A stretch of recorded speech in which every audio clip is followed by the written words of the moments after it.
Saat ini, Anda sedang mendengarkan Radio Era Baru, Green Radio Line, Beyond the Limit. Selamat sore, sahabat Green. Assalamualaikum warahmatullahi wabarakatuh. Apa kabar Anda? Selamat sore.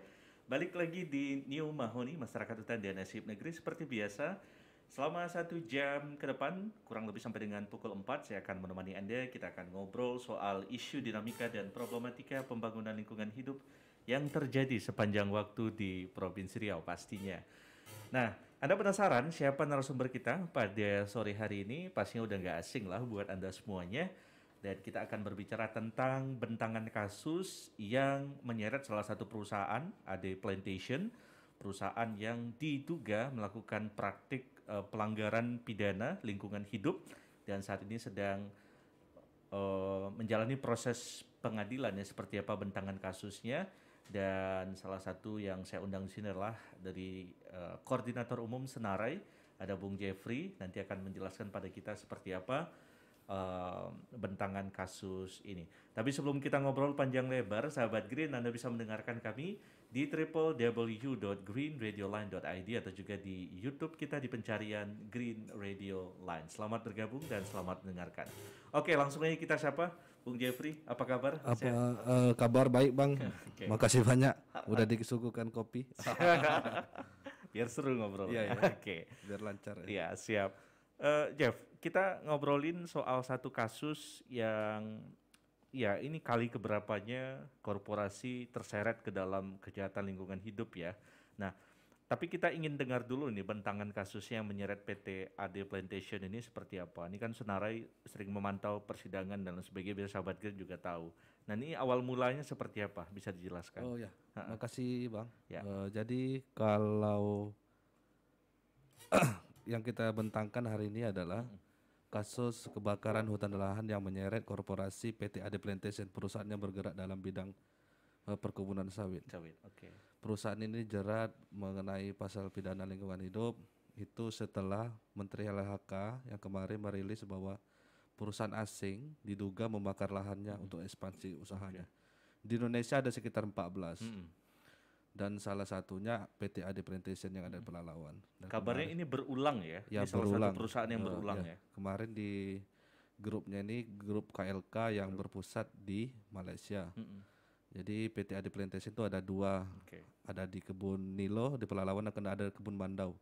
Jadi yang terbakar di kebun Nilo ini itu terbakarnya 2019 tanggal 7 bulan September. Berapa hektar luasnya, Jeff? Yang terbakar itu ada sekitar 4,16 hektar. Jadi kebakaran itu bermula pukul 4:30 sore. Kemudian ada penindakan dengan mereka dengan peralatan yang seadanya, pakai ember, pakai cangkul. Kemudian menjelang malam perusahaan pakai itu ya? Ya, karena untuk yang lebih cepat mereka bilang. Kemudian jelang maghrib ada datang alat berat, kemudian mulai tutup apinya, kemudian jelang mau masuk isya itu api bertambah dan kemudian mereka masukkan lagi alat berat 7 buah lagi jadi 10. Mereka memadamkan sampai jam 10 malam. Mode pemadaman mereka selain pakai alat-alat ember, cangkul dan kemudian mesin dan selang sebagainya, mereka juga menumbang pohon sawit itu. Pohon sawit itu kemudian dimasukkan ke dalam di modelnya penggalian, ditutupi pakai gambut, kemudian beberapa pohon sawit juga dimasukkan dalam parit yang berada dekat situ. Mereka bilang di fungsinya adalah untuk meminimalisir dan mematikan api secara cepat. Dari kesaksian Prof Bambang Hero kemarin, beliau yang setelah seminggu setelah kebakaran beliau datang situ, sulit mengetahui adanya kebakaran di situ. Kenapa? Tutupannya nggak ada lagi nampak, tidak ada bekas, hanya yang hitam, kayak lapangan bola bersih. Jadi nggak nampak polanya. Polanya ini memang menyulitkan untuk ahli untuk mengidentifikasi adanya kerusakan dan ada upaya pembakaran di sana. Untungnya ada 2 batang pohon sawit. Jadi itu yang dipakai mereka, sudah dipakai, digali, kemudian rupanya ditemui di dalamnya itu sudah banyak pohon sawit yang ditutup. Ini salah satu upaya mereka mungkin untuk menutupi barang bukti yang yang sengaja ataupun apa. Tapi memang kilahnya mereka ini sengaja dipakai untuk Tidak meluas. tidak meluaskan api itu. Tapi ini memang tidak pernah dipakai. Satu, kemudian kedua itu sarana prasarana perusahaan ini tidak ada, tidak lengkap. Embungnya itu tidak sesuai dengan permentan. Mereka cuma punya embung 6 kali 8 meter. Kalau sesuai dengan permentan itu harus 20 kali 20. Ya. Menara api itu harus ada Nggak per punya. 500 meter, per 500 hektar ada satu, harus ada satu. Sedangkan waktu itu ada menara api, tapi tidak sesuai dengan spesifikasi. Standarnya. Hanya ada 11 meter, seharusnya 15 meter. Kemudian merugu pemadaman mereka tidak spesifikasi, tidak mampu sebenarnya. Seharusnya dalam luasannya blok itu, blok Nilo Barat itu ada sekitar 12.000, 12.660, 12.620. Itu total luasan itu. Yang luas itu seharusnya dia mempunyai 2 regu. Oh, 2 regu pemadaman yang jumlahnya itu 30 orang. 30. Oke. Sedangkan mereka cuma punya 8 orang. 8 orang. Tapi itu yang bersertifikasi hanya 2 orang. Oke. Ya, itu secara sarana prasarana. Kita melihat dari perspektif lain, kebakaran PTAD ini sudah kali kelima sebenarnya. Tapi Waduh. yang masuk dalam meja persidangan tuh ada 4.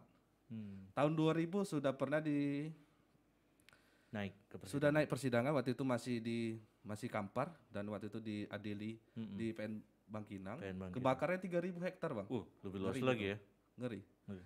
Kemudian waktu itu pimpinannya Jadi ini rekam jejaknya buruk ya korporasi ini ya. waktu itu perwakilannya direkturnya dihukum 8 bulan kemudian bayar benda 100 juta. 100 juta tahun 2000 sungguh mahal, Otonomi banyak. daerah itu. Kemudian tahun 2006 Kena terbakar lagi, juga, terbakar. tapi terbakar di Kebun Mandau. Waktu itu digugat oleh pemerintah untuk di keperdataan untuk membayar sebanyak 1,1 juta Denda. ganti rugi. 1,1 juta US dollar karena tidak mengawasi dan tidak melakukan pemadaman. Kemudian 2013 juga terbakar. Kena lagi. Terbakar kebakaran dan hebat masuk itu. proses 2014 terbakar 40 hektar. Itu di desa Batanilo kecil. Sama juga di sini juga. Tapi cuma beda blok saja. Oh, beda blok. Iya. Oke. Kenapa? Kalau dari analisis kita, Hah, terbakar kenapa di desa Batanilo kecil? Karena memang gambutnya dalam, Bang. gambut dalam ya. Lebih dari 2 meter. Dalam dalam undang-undang perizinan itu, gambut ataupun dalam undang-undang pelestarian gambut yang lewat dari 2 meter kedalaman Nggak tidak boleh. bisa masuk dalam lahan usaha. Itu. Sedangkan mereka pakai usahanya di situ. Ya, karena fungsi lindung. Iya, gitu. fungsi lindung dilindungi. Kemudian 2018 juga ada terbakar. Ya. Tapi itu tidak masuk proses peradilan. Ini kok nggak dicabut-cabut kenapa? Ini juga terbakar 14. Itu kita tidak tahu. Perusahaan ini memang berulah terus. Berulah terus. Kemarin kan Itu fakta ya. Iya. Fakta. dari 5 rekam jejaknya itu berulah terus. Terakhir kan yang 2003 kebakaran 2013 baru waktu sidang ketiga kemarin yang sekarang ini baru mereka bayar dendanya sekitar 15 M. Itu baru dibayar. Oke. Kita pikir sih bukan dari hasil diskusi kita tadi yang tadi pagi itu. Kita pikir ini bukan soal membayar atau tidak. Mereka memang punya duit kan. Berapa banyak? Pastilah bisa 15 ya. miliar itu Kecil kacang ya. goreng ya. Tapi ini harus ada kekuatan yang lebih lagi Ya. untuk Efek jerah lah ya. efek jerah. Paling tidak mereka harus cabut izinnya. Kenapa harus cabut? Karena kita nggak mau nerima atau menghirup asap yang dibuat mereka. Tapi mereka masuk dalam ini enggak? Masuk dalam temuan yang ilegal atau legal ya? Legal tapi melanggar hukum atau ilegal melanggar hukum kalau lagi? temuan DPRD pansus DPRD itu, mereka tuh merugikan negara sekitar 57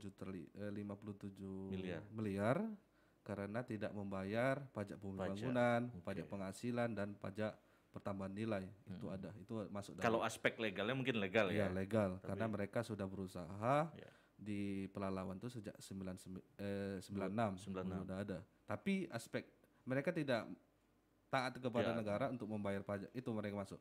Kemudian satu konsep yang lain juga mereka sudah berulang.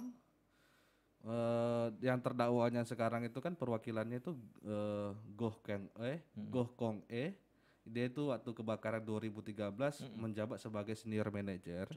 Beliau dia orang Malaysia. Dia tahu waktu itu kekurangan yang dia sempat waktu itu beli mesin untuk pemadaman 2013. Tapi kejadian ini tetap terjadi. Kita pertanyaan besar, kok udah tahu barang ini sarana prasarana yang sudah kurang tapi tetap berlanjut. Kalau dari hasil hasil analisis Prof Bambang itu mengatakan bahwa PT-AD tidak melaksanakan deteksi dini dan peringatan dini dan mitigasinya kurang lah ya. Mitigasi tidak berjalan. Kemudian sumber daya manusia mereka tidak mampu untuk mengelola dan melakukan memakai alat-alat yang canggih. Memang mereka secara alat memang canggih, Bang. Tapi itu tidak mampu dipakai mereka. Kemudian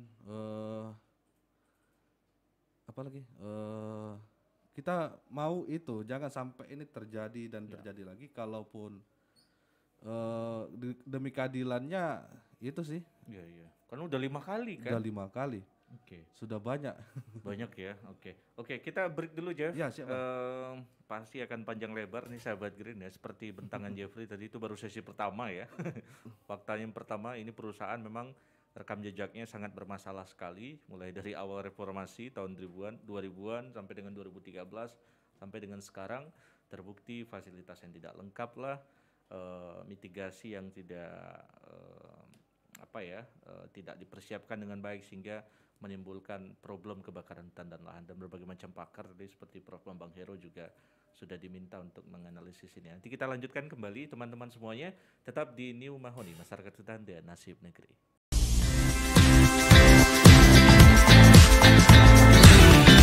Saat ini, Anda sedang mendengarkan Radio Era Baru, Green Radio Line, Beyond the Limit. Halo sahabat Green, terima kasih Anda masih stay tune di greenradioline.id atau juga di pencarian YouTube kita di Green Radio Line. Selamat bergabung dan selamat mendengarkan masih di Mahoni, Masyarakat Hutan dan Nasib Negeri bersama Bung Jeffrey, Koordinator Umum Senarai. Kita masih bincang soal potret penegakan hukum yang menyeret salah satu perusahaan PT-AD Plantation, salah satu korporasi atau perusahaan yang diberi izin untuk mengelola sawit ya, tapi faktanya tidak terkelola dengan baik. Akibatnya yang paling kasat mata adalah munculnya kebakaran hutan dan lahan, dan hari ini masih jelang putusan ya, masih tuntutan. Jelang besok itu tuntutan, Bang. Masih tuntutan. Pembacaan tuntutan oleh jaksa penuntut umum.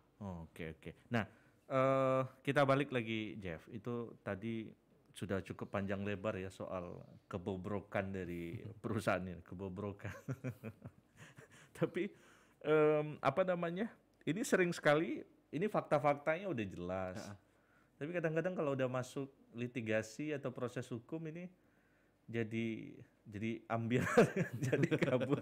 Nah, ini akan peluangnya seperti apa, Jeff, dalam proses peradilan berikutnya ini? Apakah kalau peluangnya kita lihat besar sebenarnya. Besar ya. Kalau besar memang, untuk bebas atau janganlah. Jadi peluangnya besar. Kalaulah hakim dia mendengar atau melihat ataupun membaca sejak 2000, 2006, 2013, 2018, 2019, perusahaan ini memang jahat. Kerjanya bakar lahan aja kan. Fakta itu ya. Fakta itu. Itu kan bisa salah satu yang dipakai hakim untuk menjatuhkan faktor kesengajaan ataupun mencabut iupnya karena memang dia nggak becus mengelola izinnya. Satu. Kedua, jadi setiap perusahaan yang ingin berusaha itu untuk mendapatkan izin di kementerian itu wajib membuat surat pernyataan untuk melengkapi semua sarana prasarana termasuk sarana pengendalian kebakaran atau sapras kebakaran itu. Ketiga, jadi di dalam Peraturan Menteri Pertanian nomor 5 2018 tentang sarana prasarana juga, perusahaan itu wajib untuk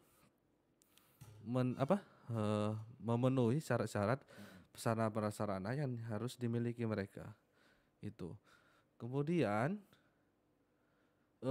perusahaan ini juga harus ada konsennya untuk melindungi dan baik berusaha di Indonesia. Ini kan perusahaan di luar negeri. Waktu itu kan waktu kita kalau kita masih mengingat kan 2019 itu kan yang marah-marah soal kebakaran ini kan pemerintah Malaysia. Malaysia. Iya kan? Dia sempat bilang mereka akan untuk segera Indonesia kalau nggak mereka akan marah gitu. Dia nggak tahu sebenarnya perusahaannya dia kok yang bakar lahan. Harusnya marah balik. Ya. Harusnya dia tahu mau ngevaluasi juga kan. Ya, Kita nggak enak juga. Tapi kan di samping proses pengadilan berdasarkan putusan hakim, KLHK juga bisa bermain ya untuk menegaskan pada perusahaan itu ya mestinya. Seharusnya bisa bang. Tapi kalau kita lihat, jadi salah satu rekomendasi kita begini.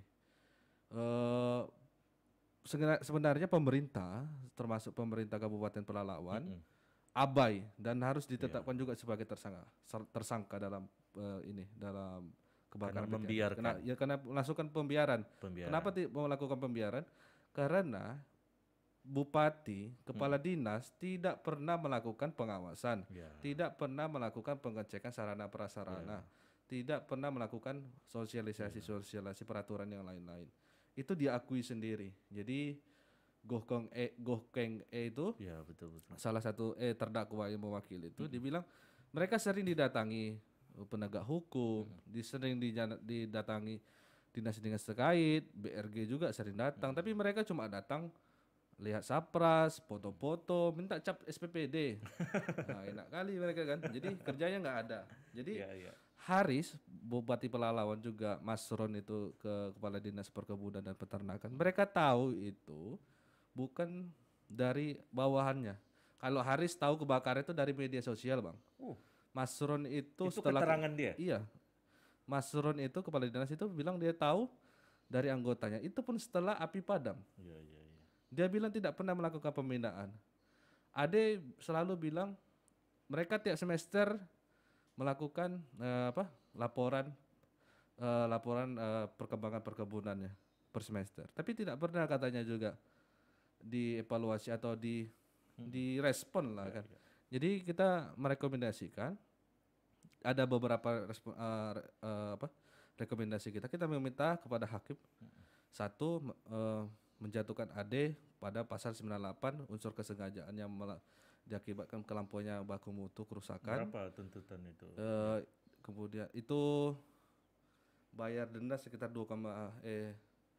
bayar kerugian ekologis 2,9 miliar.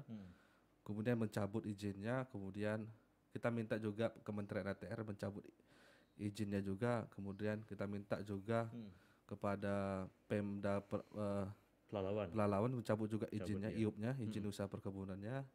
Kemudian juga kita minta ini perusahaan ini dicabut izinnya semua.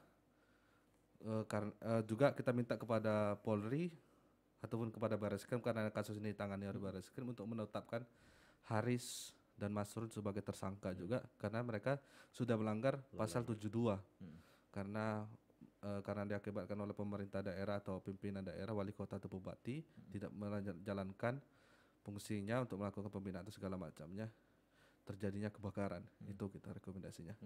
Oke, baik. Ya, jadi sahabat Green ini penting sekali ya karena di samping ada proses hukum, sebetulnya ada, ya saya juga masih ingat apalagi yang berkaitan dengan gambut ya, soal fungsi pengawasan pemerintah, apalagi ada PPNS ya, yang itu tidak bisa dicegah ya ketika ingin melakukan audit, pengawasan, sidak gitu kan. Artinya kan secara non litigasi itu bisa bermain juga ya peran pemerintah bahwa perusahaan ini nakal dan sebagainya. Tapi itu pun tidak terjadi ya. Kalau udah proses pengadilan pastilah harus ada hukuman tegas. Tapi Jeff, ini kan selalu begini nih penyakitnya kasus-kasus Garutla nih kan. Seolah jadi presiden buruk gitu. Tapi seolah-olah pula hakim nggak mau belajar dari kasus-kasus yang seperti ini. Nah, untuk PT AD Plantation sendiri ini apakah juga senarai melakukan tracking terhadap Hakim atau jaksa? Bukan. Bukan.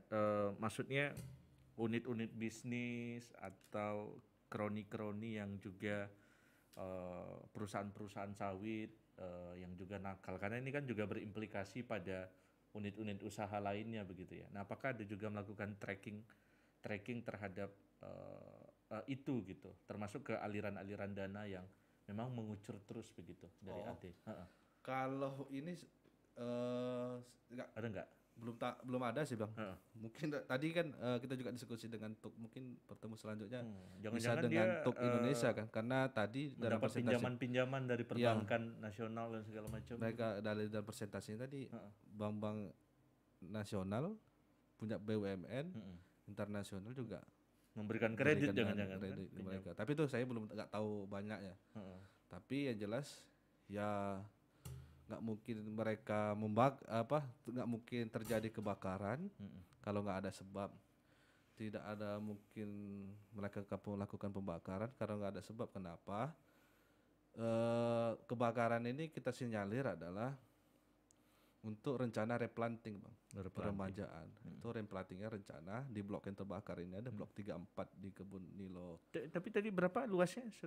Kalau yang terbakar itu 4,16 hektar. Kalau luas milik luas lahannya sekitar 12 ribuan. Oke. Itu. Jadi kalau lahannya terbakar ini dia masuk program untuk peremajaan atau replanting di April 2021. Patut kita curigai mereka adalah mereka mau mencuri dulu untuk mencuri start untuk melakukan pembakaran. Paling tidak mereka menghemat biaya. Itu posisinya gambut dalam ya pada posisi. Kalau ahli bilang itu gambutnya itu kedalaman 3 meter Bang. 3 meter lebih. 3 meter lebih. Dan itu harus dilindungi sebenarnya. Dan ada penurunan muka gambut sekitar 10 cm. Betul. Jadi kalau kita tahu gambut ini kan salah satu keajaiban dunia kan. Jadi fungsinya harus dilindungi karena dia kalau per tahunnya dia 0,1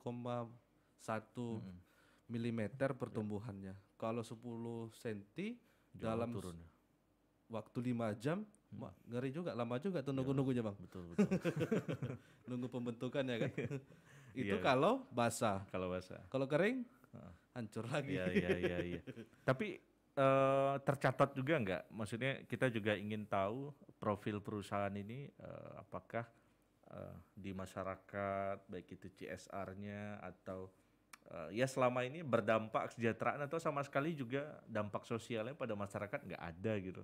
Nah, kalau ini agak tahu sebenarnya Bang. Kalau dari berita-berita mereka kayak kemarin aja mereka mengembalikan kerugian ekologis itu yang sekitar 15 miliar itu ya undang wartawan tuh.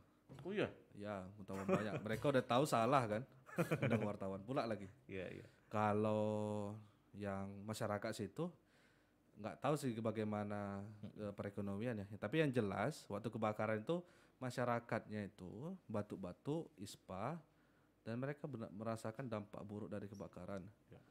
Kalau dari rilis-rilis ataupun media memang mereka sering bantu-bantu. Aku pikir kalau CSR itu bukan bagian dari kepedulian atau segala macam. Memang itu tugas mereka kan. Apa mereka situ bangun usaha kalau nggak ada efeknya buat masyarakat. Jadi seharusnya perusahaan itu ada berefek kan juga. Kalau perusahaan kalau dari dalam Patah Sidang itu karyawan PT-AD itu yang masuk dalam wilayah 2 desa itu ada sekitar 3.000 orang dengan total populasinya sekitar 10.000 karena sudah punya istri dan anak. Ya kita lihat juga, tapi jarang juga kan. Ada berdampak juga. Paling mereka cuma bawa masyarakat sekitar jadi sapam atau apa. Ini sama ya, yang di Kalimantan itu juga berulah juga begitu ya? Iya, mungkin terbakar juga. Kebakar juga ya? Tapi yang di Riau ini gini ya. Oke, berarti apa ya, memang ya saya pikir nggak ada alasan lagi ya bahwa ini patut masuk warning lah dari pemerintah bahwa perusahaan-perusahaan yang semacam ini harus diberi efek jerah gitu Jeff ya. Oke, kita break sekali lagi Jeff. Boleh, nanti kita masuk pada closing statement. Teman-teman jangan kemana-mana, kita masih punya satu sesi lagi bersama Bung Jeffrey, Koordinator Umum Senarai. Tetap di Masyarakat Hutan dan Nasib Negeri. Saat ini Anda sedang mendengarkan Radio Era Baru, Green Radio Line, Beyond the Limit. sahabat Green, terima kasih masih stay tune di Masyarakat Hutan dan Nasib Negeri. Tentunya di streaming kita di www.greenradioline.id dan juga di YouTube di pencarian Green Radio Line. Selamat bergabung dan selamat mendengarkan. Oke, di segmen terakhir masih bersama Bung Jeffrey, Koordinator Umum Senarai, masih berbicara tentang ya sebut saja kejahatan korporasi ya, yang kita duga melakukan ketidakpatuhan, kedisiplinan, dan akhirnya melanggar hukum ya hingga terjadi kebakaran hutan dan lahan yang ada di Provinsi Riau, PT AD Plantation yang akan memasuki sesi tuntutan ya, pembacaan tuntutan ya di Pengadilan Pelalawan ya. Pengadilan Negeri Pelalawan. Pengadilan Negeri Pelalawan. Oke, Bung Jeffrey, mungkin sesi terakhir ini tidak bosan-bosannya kita selalu berharap kepada seperti yang Anda sebut tadi di off air, kepolisian, kejaksaan, majelis hakim yang merupakan aktor-aktor penentu ya dari proses penegakan hukum ini. Tadi Anda bilang sering sekali mereka ini menghadapi dilema. Nah, begitu ya, dilema antara ya sebetulnya nggak dilema juga ya, apa? Ya kalau melanggar hukum ya dihukum gitu. Tapi Jeff, gimana membuat kepolisian, kejaksaan dan termasuk KPK dan hakim itu tidak boleh ragu-ragu terhadap fakta-fakta yang memang faktanya pelanggaran begitu. Dan seberapa besar peluangnya aktor-aktor penegak hukum kita, Polda Riau, Jaksaan Tinggi itu bisa strike lah terhadap kasus-kasus yang seperti AD ini ke depannya. Seperti apa gambarannya? Iya Bang, makasih Bang. Harapan kita sebenarnya di kepolisian yang melakukan penyidikan, penyelidikan hingga masuk berkasnya ke kejaksaan, kemudian nanti disidangkan di pengadilan negeri oleh majelis hakim, memang harus serius.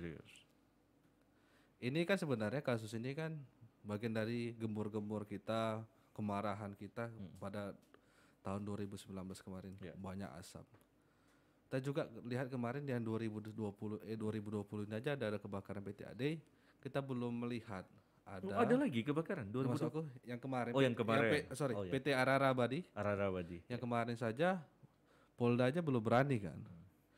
Atau memang harus tunggu Bareskrim karena kemarin kan ini kan kalau yang kebakaran 2019 itu adalah yang disegel KLHK kemudian diambil alih oleh Bareskrim.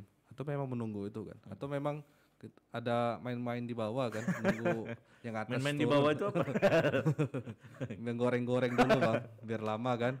Ya, seharusnya kan harus berani bagaimanapun tidak, yang menghirup udara yang bersih itu kan harus ya kita yang berada di Riau, nggak mungkin orang di Jawa sana memikirkan nasib paru-paru kita. Karena memang udah jelas kalau perusahaan-perusahaan itu kan yang kita pantau kayak PT yang masih sekarang dalam proses persidangan itu PT GSM Gelora Sawita Makmur itu terbakar sekitar 140 hektar Pak. Lumayan. Apinya 2 bulan. Iya.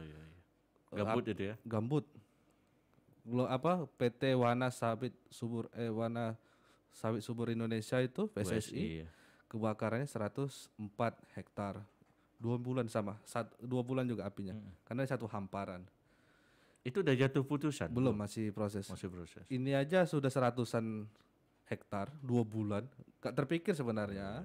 Itu kalau di total dampaknya yang diterima masyarakat kan. Itu Bang. Kemudian jadi lagi bukan persoalan dia mampu membayar dendanya ya. Bukan soal kemampuan pasti mampu lah. Perusahaan itu kalau udah mengajukan duit nggak mungkin nggak ngasih sana sini kan. Itu pasti masyarakatnya yang mengisap udara itu kan 2 bulan aku pikir batu-batu kemarin saja saya kena gas air mata aja per menit saja udah sesak Bang, apalagi yang gitu kan ya itu melebihi juga per 2 bulan. Ya seharusnya bikin berani jadi masyarakat tidak berdampak, kemudian perusahaan-perusahaan juga efek jerah atau nggak berani lagi lah membakar atau cari cara lain lah untuk mereka bisa berekspansi atau membuka lahannya, cari cara-cara yang jelas lah yang merugikan masyarakat kayak asap. kemudian juga jaksa lebih berani juga. Karena kadang-kadang kayak di PT AD Plantation ini berkasnya itu memang baris krim yang menangani. Kalau yang di PT AD itu kejarinya langsung, Bang. Kita coba juga berpikir, kenapa Kejari yang turun langsung? Kebakaran yang PT Sumber Sawit Sejahtera kemarin sekitar 40 hektar lebih, itu yang nangani anggotanya, Bang. Ini yang 4,16 hektarnya Kejari langsung, kan ngeri juga. Masa pakai Kejari nangani kasus yang kecil-kecil kan? Atau memang nengok besar perusahaannya kan? Itu juga. Ya berani lah. Kalau memang baiknya dia menangani ini, memang gagahnya, ya tunjukkan memang dia berpihak. Jangan sampai nanti ada permainan-permainan mereka. Karena juga patut kita duga jaksa kemarin kan sudah menerima tuh ganti kerugian ekologisnya 15 M waktu yang kebakaran 2013 yang diserahkan 3 minggu setelah pembacaan dakwaan. Itu masuk jadi kas negara, pendapatan negara. Pendapatan negara. Tapi yang kita lihat adalah waktu sidang sudah berjalan aja, jaksa dengan pihak perusahaan sudah ketemu dan membawa uang 15 miliar kan. Maksud saya kemarin PT AD setelah waktu sidang ketiga itu mereka mengganti kerugian, memberikan ganti kerugian itu, Bang, yang 15 M itu kepada jaksa. Waktu itu kan udah jalan ini yang PT yang Karhutla 2019. Nengok duit pula 15 miliar banyak tuh, Bang. Ya mudah-mudahan lah itu kan duitnya memang dimasukkan dalam kas negara yang tidak ada pajak ya. Tapi yang gara-gara itu tergiur pula jaksa nengok uang 15 miliar kan. Juga nengok hakimnya juga kita harus mudah-mudahan lah. Jadi kalau hakim yang kita ini ada Pak Bambang Setiawan, beliau sering juga menangani kasus-kasus lingkungan. Tergolong bagus lah ya. Tracknya bagus sih. Tapi yang kemarin kelalaian juga. Tapi semoga aja bagus karena komunikasi kita dengan beliau juga bagus. Dia menyambut baik juga soal-soal bentangan kita. Mudah-mudahan dia juga tahu supaya kejadian ini tidak terulang kembali, karena melihat dari putusan beliau yang dia kemarin diputuskan majelis hakim termasuk beliau di putusan Sumber Sawit Sejahtera, dia bilang bahwa pemerintah seolah-olah abai untuk melakukan penanganan. Pemerintah datang waktu api sudah ada dan saat api tidak ada mereka tidak melihat itu. Jadi seolah-olah ada api dipadamkan, kalau nggak ada api udah biarkan aja. Jadi AB tidak melakukan pengawasan. Mungkin itu bisa juga kan jadi rekomendasi, dijatuhkan aja faktor kesengajaan karena tidak menjaga lahannya, kemudian dicabut aja iupnya kan, biar jadi berang aja dia kan. Biar jadi ada efek jerah. Paling tidak selama yang kita buat yang ada kasus-kasus yang begini atau yang masuk persidangan, Karhutla berkurang lah, Bang. Jadi nanti kalau nggak ada lagi kasus-kasus Karhutla, pernah ini nggak sebenarnya pernah ngukur nggak tren putusan pengadilan terhadap penurunan angka Karhutla itu? Ada ya? Ngaruh? Kalau itu memang kemarin di presentasinya jika lari ada itu. Jadi ada efeknya, Bang. Jadi kalau masuk pengadilan ancamannya besar, pasti paling tidak dikit ada penurunan. Ngeri sedap lah bagi perusahaan. Paling tidak mereka takut kan. Takut lah ya. Tapi satu Jeff, terakhir mungkin apa ya, ini mungkin simpelnya nih, awam berpikiran ini kan izin usaha perkebunan di Riau ini kan banyak nih. Bang. Dan masyarakat kan sebetulnya perlu tahu juga dari seluruh konsesi itu siapa sih yang baik, yang tertib, yang kan pasti ada yang patuh juga gitu kan. Nah itu kan secara berkala sebetulnya KLHK atau OPD terkait bisa mengekspos ke website. Kemarin waktu soal isu sungai, ketercemaran sungai itu ada salah satu pendekatannya adalah memberikan predikat bagi konsesi-konsesi yang memang yang dinilai melanggar itu akan diekspos ke. Nah untuk soal Karhutla ini KLHK belum ada seperti itu ya, atau masih tertutup informasi? Yang saya ketahui belum ada sebenarnya, Bang. Belum ada ya? Tapi kan itu pola-pola yang dilakukan oleh perusahaan. Misalnya kayak AD AD itu menganggarkan sekitar 100 juta per tahun kepada Untuk? desa-desa yang berada di pinggiran konsesinya itu yang lahannya tidak ada kebakaran. Oke. Tapi lahan mereka terbakar, Bang. Sama aja. Pertanyaannya kan. Iya, iya. Itu memang ada program. Tiap semua persidangan yang kita lalui, mereka memang ada program gitu, Bang. Jadi mengapresiasi Pemda atau pemerintahan desa agar tidak membakar. Ya. Tapi kebakaran juga punya mereka. Kebakaran juga. Atau sibuk di luar mereka. Oke. Baik Jeff, berakhir Bang. sudah diskusi kita hari ini. Sahabat Green, perbincangan kita bersama Bung Jeffrey, Koordinator Umum Senarai. Ini catatan penting ya bagi dunia penegakan hukum. Memang penegakan hukum ini wilayah yang mendasar, penting, tapi juga gampang-gampang sulit ya. Ini tergantung dari hakim, kualitas penyidikan dan penyelidikan Mabes, kualitas tuntutan dari jaksa pastinya, dan sipil mengawal itu semua ya, sehingga ada efek jerah. Fungsi hukum itu kan memberikan rasa adil ya, memberikan efek jerah secara teoritik ya. Mudah-mudahan itu bisa terjamin lah begitu. Oke, terima kasih bagi Anda yang telah mendengarkan kami kurang lebih 1 jam dari jam 3 tadi. Di streaming kita di www.greenradioline.id dan juga di YouTube pencarian Green Radio Line. Saya Ramzan Dali pamit undur diri dari ruang dengar Anda. Terima kasih. Green Radio Line, Beyond the Limit.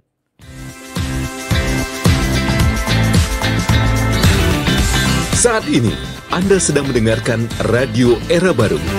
Green Radio Line, Beyond the Limit.